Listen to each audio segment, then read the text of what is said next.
Оптимистички најави од Париз дека до мајскиот самит во Загреб се можни добри вести за ЕУ проширувањето, но под одредени услови кои според француските дипломати во земјава зависат од Македонија, но и од самата Унија. Францускиот амбасадор, чии јавни настапи во периодот по неуспехот на врвот на Унијата да постигне компромис за почеток на преговори токму поради ставот на Емануел Макрон се во насока на подобрување на имиџот на неговата земја, денеска ги наброја тие услови, меѓу кои пак се најде и организирањето избори. D'abord accomplir de bonnes élections, continuer. Прво треба да се организираат добри избори, да се продолжи континуитетот на добивање добри извештаи од ОПСЕ за организирањето избори, но и за избирачкиот процес да биде зајакнат, со што ќе се прати добра слика за Северна Македонија, дека е демократска земја и дека ги исполнува сите копенхашки критериуми.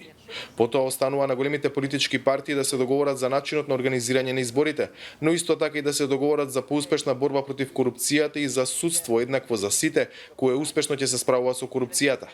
Знам дека тоа е долг пат, но ние сме на ваша страна да ви помогнеме во тоа.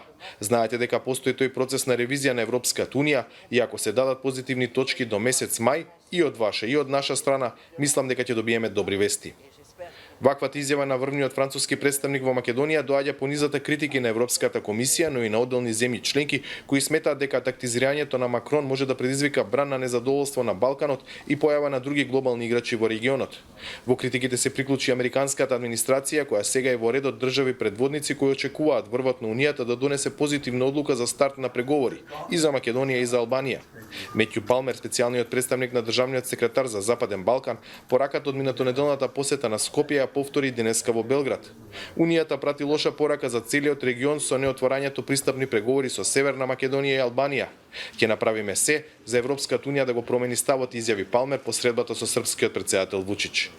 За Гласот на Америка од Скопје, Владимир Мирчевски.